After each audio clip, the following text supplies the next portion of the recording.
In a world where acceptance remains a distant dream for many, the story of Brianna Ghey stands as a poignant reminder of the perils faced by those seeking only love and understanding. This episode delves into the heart-wrenching tale of Brianna, a vibrant transgender teen whose life was cut cruelly short by an act of unimaginable brutality. Journey with us through the events that unfolded in London, February 2023, as we unravel the harrowing details of Brianna's final days and the profound impact her story has on the ongoing fight against hatred and prejudice. If ever your life could be a true crime podcast episode, then this podcast is for you. We're about to embark on a roller coaster of emotions, insights, survival, and stories about escape. So buckle up and let the journey begin. Good day, everybody. Welcome back into the Escape Pod. I'm Julie. Hi, Julie. I'm Charity. As though this is the first time we've met. No, I was with you all morning. Indeed we were, Yeah. along with our 20-plus other employees that are super fun people. It was a good time. It was a good time. Yeah. Welcome into the Escape Pod, everybody, including our new plant. Isn't that fun? Should we give it a name? Betty. I don't know. Betty. We'll work on it. Okay. Yeah. Priscilla the plant. You know I like alliteration. You like alliteration. I do. What are you escaping from today? Today, okay, so this is a true story, and it's a short story, but I do this constantly. So do you ever have, and maybe it's just me, but I hope I'm not alone in this, that you have, like where you're typing and you constantly type The wrong thing? the wrong thing? Yes, I go So through those phases. When for I sure. go to check podcast stats, I'm looking for Podbean. I go POD. That's what I'm typing. Yeah. I have mistyped PID so many times. So if you were to look at my search history, you would see pelvic inflammatory disease over and over and over and over and over and over again. So that's what I'm escaping today. It just will not stop. So that's it. That's hilarious. Yeah. The word I always have to look up how to spell it is sergeant. Oh, Sergeant. Yeah.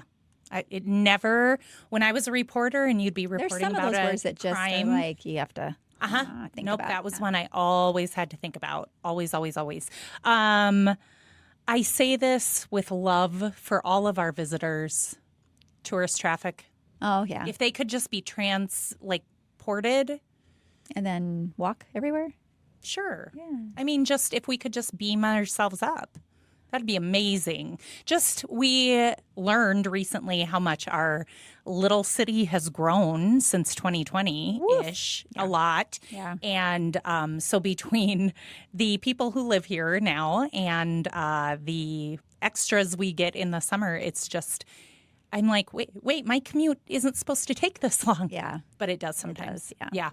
All right. I know nothing about this Okay, story. this So one's a it's a bummer. downer. Yeah, it's a downer. It is a downer, and it's pretty recent. I've had this one done for probably 6-7 months, maybe longer. I've had it in the queue for a while.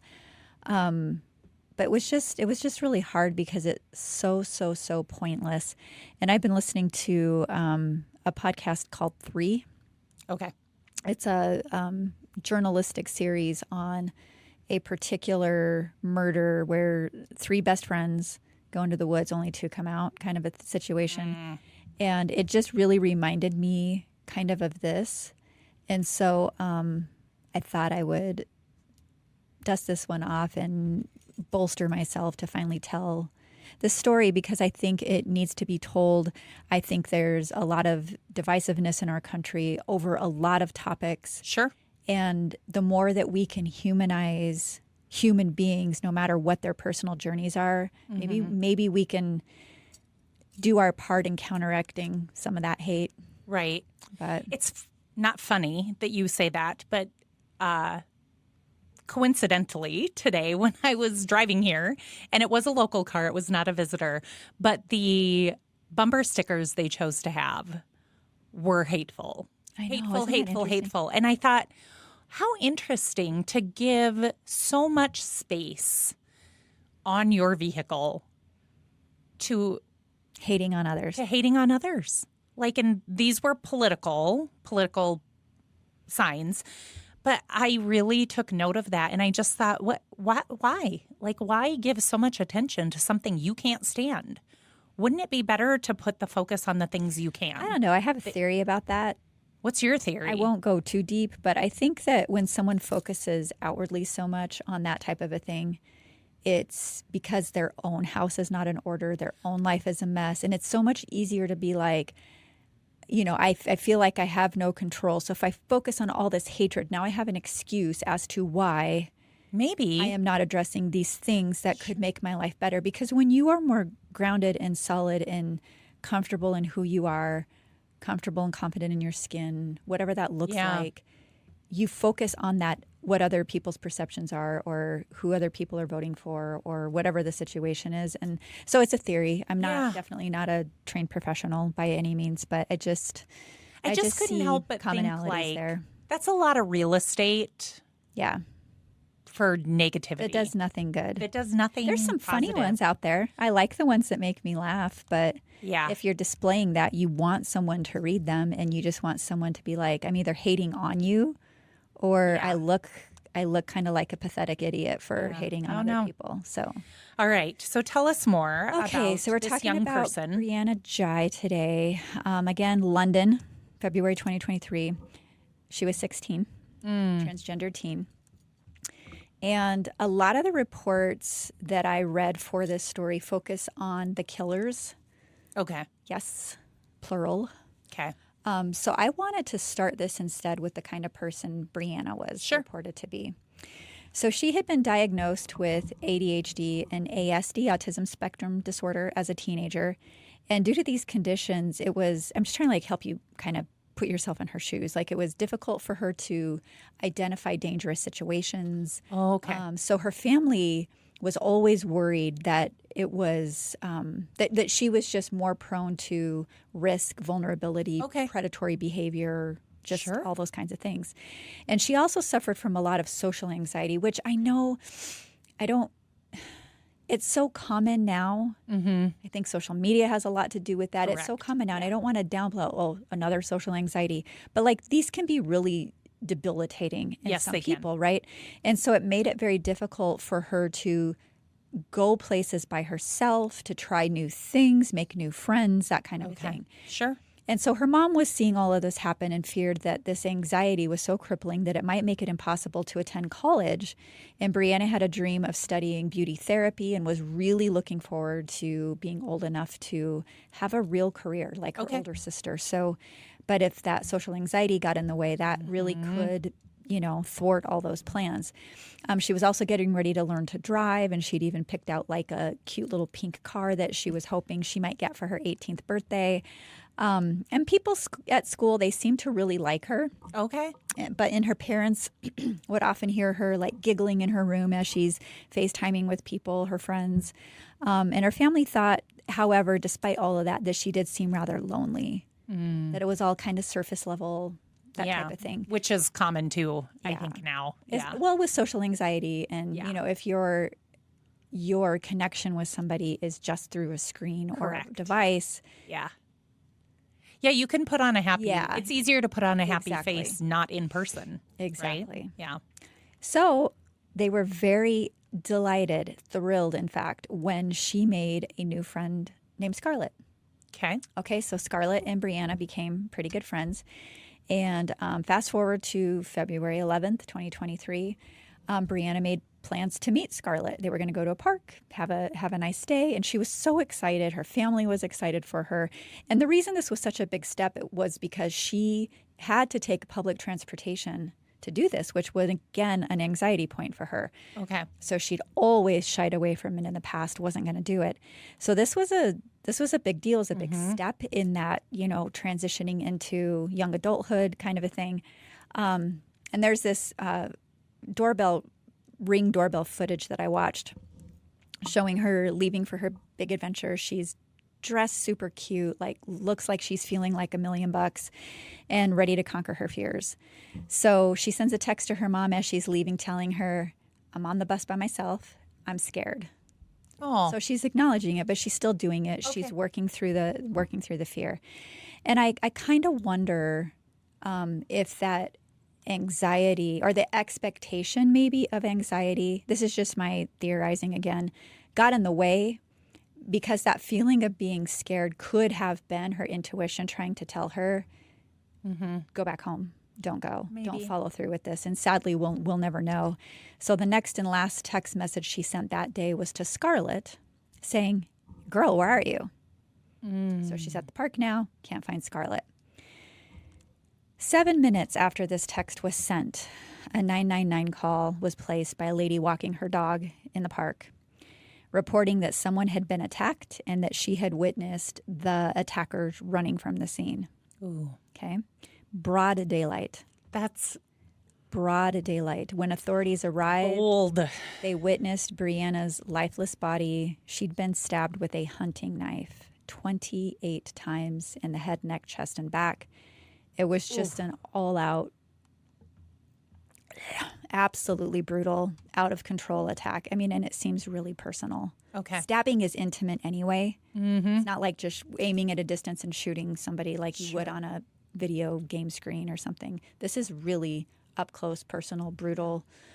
But the police there, investigators, within 24 hours, apprehended the suspects.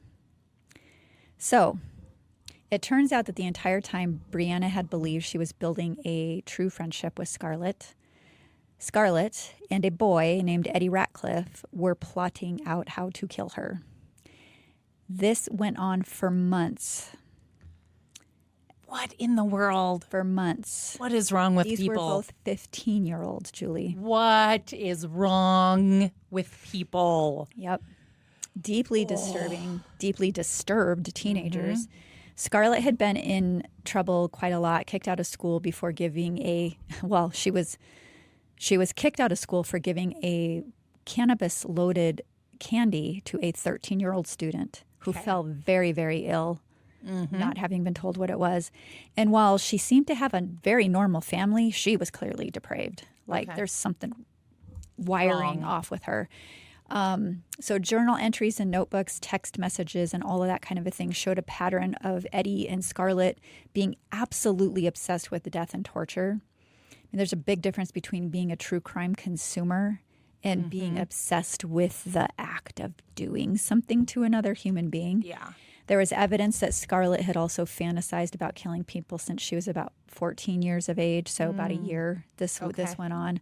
And according to her own testimony at trial, she would often watch films about murder, torture, and serial killers. She kept fan lists of serial killers, including mass murderers, sexual sadists, copycat killers, and she had taken actual freaking notes on John Wayne Gacy, Jeffrey Dahmer, Richard Ramirez, and Harold Shipman. Like the four horsemen of the worst, right? Right. Okay. There's also What way to evidence. describe them. I'm not gonna play. Also, evidence showed as early as October 2022 that Eddie and Scarlett, these two psychopaths, had discussed killing one of their other peers, and also spoke of Scarlett wanting to keep biological trophies from the act if and when it ever happened, like an eye or some teeth. Right. Just icky. It's just beyond. It's nuts. No, I don't get it. Go become a mortician. I don't do something. Just whatever. Oh my God. There's got to be an outlet for people like that you could still stay on the right side of the law and not murder people, right? You think? Yeah. I mean, this sounds like, I don't know. Fortunately, she's off the streets now. But Scarlett had also appeared to become obsessed with Brianna. So, like, in these little notes, there's like hearts and smiley faces on the notes when she's writing about Brianna while plotting her murder. But also, again, these step-by-step plans for what they were going to do. And it makes me wonder if maybe she was secretly enamored with Brianna, but possibly due to transphobia. Sure. Rather than strike up a genuine romantic relationship, decided to punish Brianna for these potential romantic thoughts she was having. Again, conjecture on my part. I don't know. But here's what one of the detailed plans showed. So this was a note. This is going to give me bad dreams, And it read, meet Eddie at Wooden Posts 1 p.m. Walk down to library, bus stop. Wait until Brianna gets off the bus. Then the three of us walk to Lanier Park. go to pipe tunnel area. I say code word to Eddie. He stabs her in the back as I stab her in the stomach. Eddie drags her body into the area. We both cover up the area with logs, etc. Yeah, it's like a recipe. The easiest conviction probably in the history of murders on this planet. There were also just heinous text messages uncovered that I'm not going to read Between aloud. Scarlett and Eddie. Yes. Okay. But it did solidify that transphobia theory that I was having, even referring to Brianna as it. Yeah. Suffice it to say, they seemed to derive pleasure and enjoyment out of discussing what they wanted to do to her. And, you know, she was not an it. No. She was someone's child. Yeah. Yes. Sister. She had a sister. I mean, it's just... Yeah. And what I want to know is, how the hell do people like this find each other? I was thinking that one is too. one thing, but Right. two of them? Yeah. I just don't get it. Yeah, because they fuel the fire. I don't want to know. There's probably some type of little forum on the dark web that's like, hey, if you're a psychopath like me, let's connect. I have no idea. And then would they have carried out these atrocities if they'd never crossed paths? You know, we've talked about some of that before, where you have two killers, like the case in Australia we talked about. I really didn't. I don't know. Right. So to cover up what these two did the day after Brianna's murder, Scarlett messages her saying, "Girl, is everything okay? Some teenager got killed in Linear Park. It's on the news everywhere. And why did you ditch us for some random man from Manchester? Like, WTF, that's so effed up. Oh. Thou doth protest too much." Yeah, and That looks pretty, like, I'm so smart. I'm planting all this red herring evidence, right? Okay. I'm thinking to myself, maybe I'm wrong, but I feel like London would be a place where there's going to be lots of video footage potentially I would of think, yeah. where, like, who she saw, where she went, and then where they are, Yeah. right? And even the fact that, like, the mom knew who the girl was meeting, so the girl's name is going to come Yeah, up. you're going to get Like, talked to, chica. Yeah. Yeah. It's, Listen. I don't want to say it's humorous because it's not humorous at all, but it's like to think sending that fake text But when you're a message is psychopath, you're already so damn smart, right? Yeah. You can outwit everybody, as evidenced by this amazing text message. I'm sure Right. threw the detectives off for a whole, what did I say? not very Within long. 24 hours? Yeah. Something like that. So, meanwhile, Eddie, as they looked at his online activity, he was looking up penalties for supplying or withholding information. Again, genius. Right. Genius. Scarlett posted a tribute to Brianna on Snapchat, describing her as an amazing friend and that what happened was so effing sickening. Secretly very proud of herself. Right. And these two, again, not very bright. So if they'd wanted to become serial killers, they were not destined to get too far. I mean, Eddie texted a photo to Scarlett of the weapon used to murder Brianna about a month before the killing. Stuff doesn't just disappear. You know what I mean? No. Officials later found the same knife in his bedroom with Brianna's DNA on the handle. So Did they have other friends who would have been suspicious of, like, their behaviors? these two were kind of loners. They hung out Okay. by themselves. I think they wanted to do something to make them feel maybe if they were true psychopaths. I know I throw that term around a lot.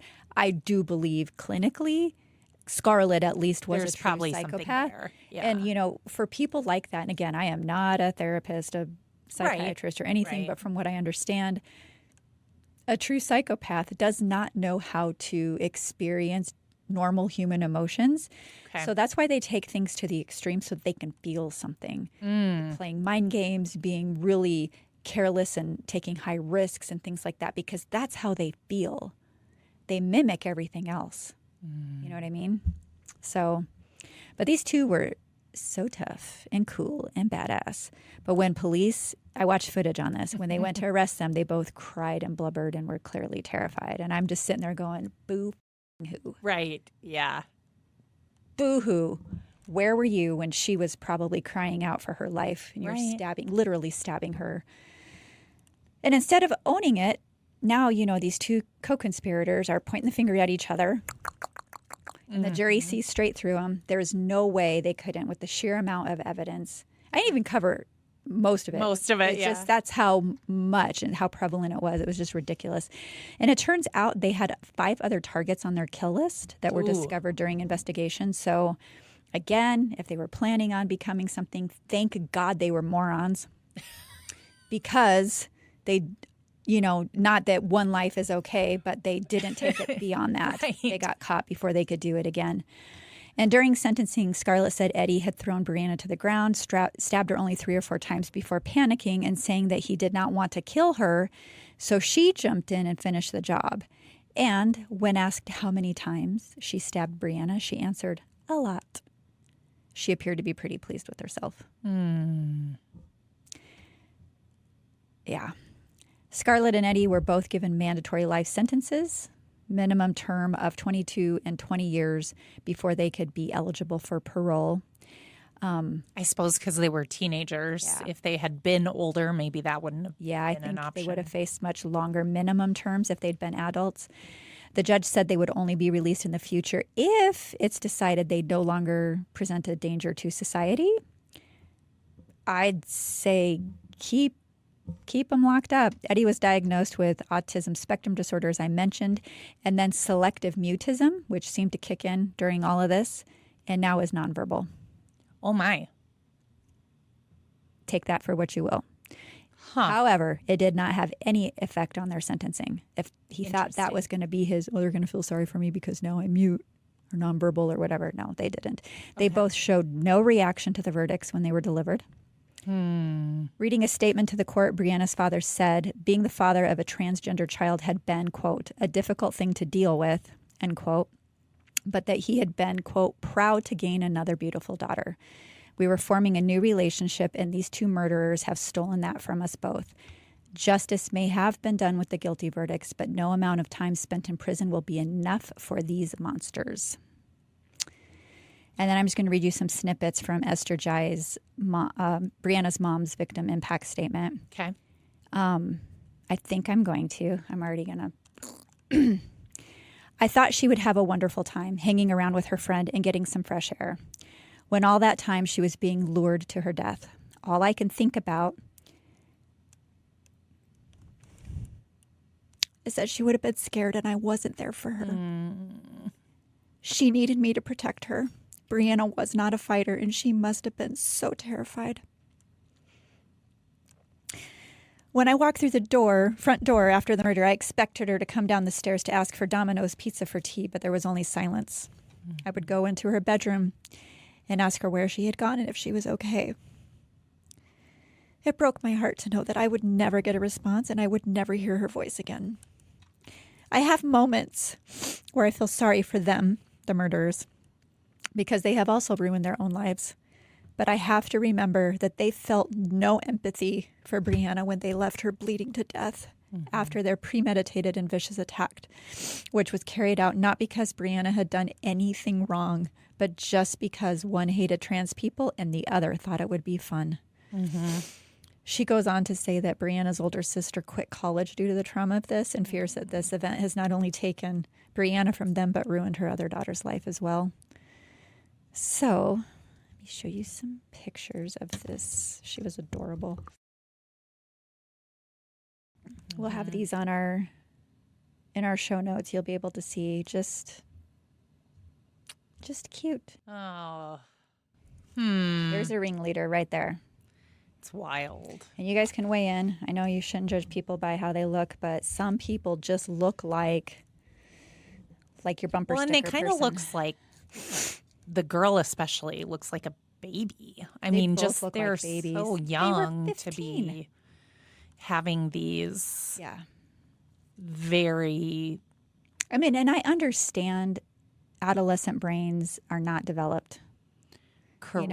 Till they're in their 20s. I get that. Prefrontal cortex is not rocking and rolling like it is in an adult. Like, I understand all of that. Doesn't mean you But don't know right still, from wrong, though. exactly. There's an inherent understanding, unless you're a psychopath. Right. of knowing the difference between right and wrong. Right. And nowadays, there's so much help available if you truly are so transphobic or so whatever phobic, or, where I'm curious or I'm interested in this person, but this would be really taboo. You can talk to people. It's so, anyway, it's just, there's never an excuse for this type of reaction to anything. I'm going to quash something, that which I don't understand. I just want to hate. I just want to destroy. There's just no place in society for that. And it's just really, really tragic. Yeah. So this is why I couldn't tell you this story for a while, but You had to shelve it for a little bit. I did. I mean, it was a lot. So, And when you're a mom, I mean, even if you don't have a transgendered child, you have a child. It's like I think it does, when she talked about, I expect to come home and her come down the stairs, it is those little things that get you daily versus, I mean, yes, it's missing holidays and not going on vacation and all of those things, but it's really the tiny little things that you miss about people when they leave this earth, and just, for mothers, I mean, if any of you are mothers out there, like, your child literally came from your body. Yeah. Like, it's, well, and it doesn't matter how they present.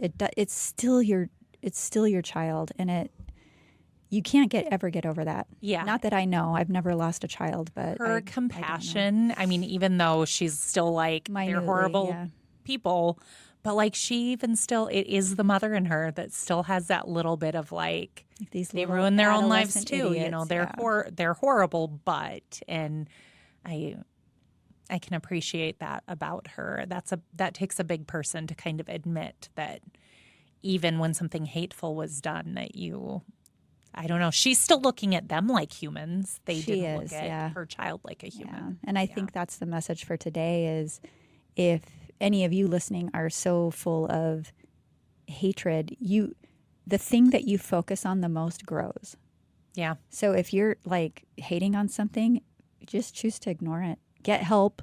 That'd be great. Yeah. But if you just choose to ignore it, it will just dissipate. It doesn't. Yeah. But when you're feeding it all the time, like all these journal entries and these plans and plotting and scheming, it starts to take on a life of its own, and it's never going to have a good outcome. Right. So anyway.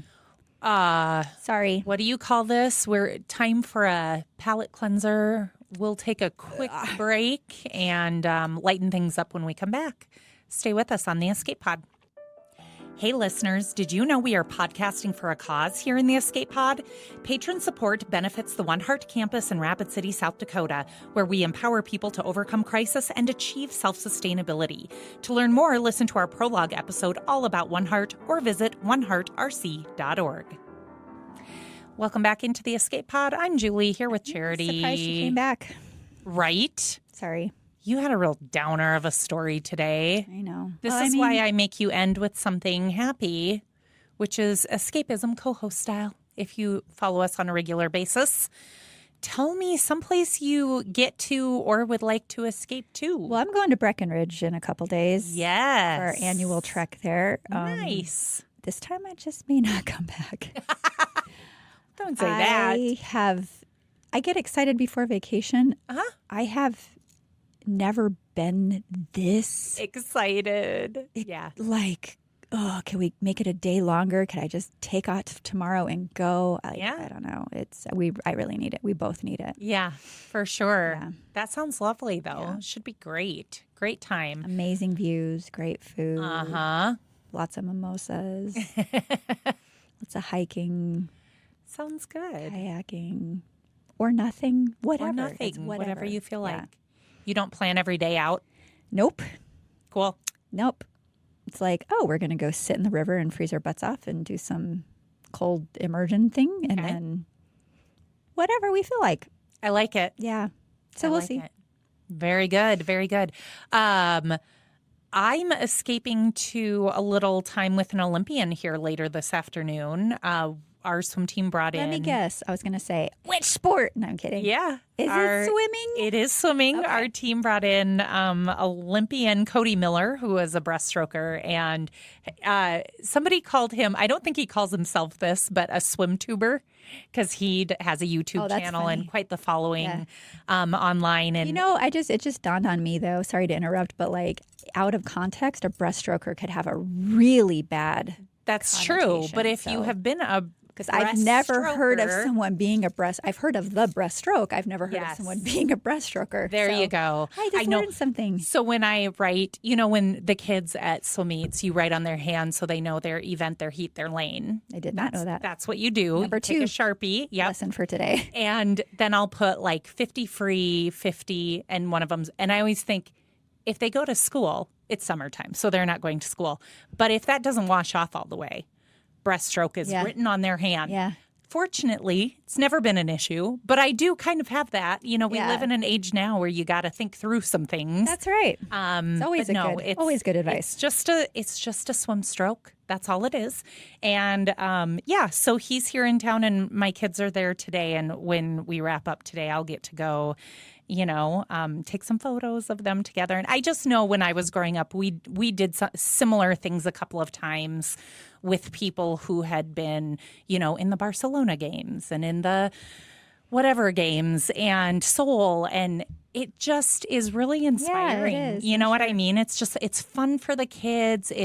They're usually very charismatic people who just want to grow the sport and have some fun with it.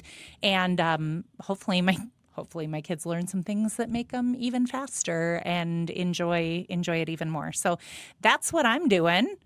That's it for me. Oh, I will say one more thing. So you haven't met her yet, but we have a content creator that is helping us promote the show. And she has given us instructions on a studio overhaul. So while I am adding gone, a few elements. While I am gone for vacation, I hear the studio is going to get a little makeover. Yeah. Yes. We've got one feature right now, but the rest of it is just coming, Priscilla the plant. So I'm kind of excited. I'll come back and be like, it's a whole new place. You'll see what we can do on the cheap. Yeah. Because we have a really great space here. Yeah. But we do have limitations in that space too. Yeah. So we'll see what we can come up with. Okay. Thanks everybody for listening. I don't have my notes. So Okay. Oh, I do have my notes. Oh, you're like, they're right there, Julie. Please like us, follow us, all the things. Take it away. Hey, I just had a board member follow us right in the board meeting yesterday. Oh, cool. That was great. Love it. Yeah. So we truly are a podcast for a cause. Yeah. Here's where you can come in. Become a patron at escapepod.live.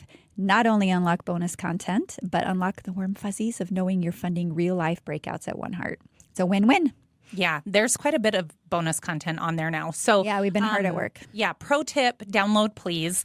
That's going to beat streaming every time. And we didn't mention it. Usually I start with this, but when you mention Podcast for a Cause, really we're trying to create more awareness and some revenue for One Heart, the nonprofit where we work here in Rapid City, South Dakota. And we really do want to hear from you. You can connect with us at escapepod.live. Follow us on our socials. Kate is hard at work getting all the stuff and Cara Beth out there. Drop us a note at justbecaus at escapepod.live or send your wild escape story to escapeartist at escapepod.live and maybe we'll read it on a future episode. And not only have we been hard at work developing bonus content, gated content, all the stuff, we're just, we're hearing you. And thank you. It's showing like listenership has increased. We're starting to get ad revenue again, little bit. So it's nice. So please continue to help us grow the show. If you've ever enjoyed this content at all, please could you hit the follow button. Statistically, about 85% of you that watch the podcast do not subscribe. So if everybody started subscribing, we would actually get noticed by more people. So absolutely. Yeah. We are closing the hatch on this episode of the Escape Pod. But remember, everybody, trauma may be inevitable. How you grapple with it is optional. Stay resilient. And keep... The second week in a row I got Keep getting ready for vacation. Yeah, we'll go with that. And keep laughing. All right. Bye, everybody.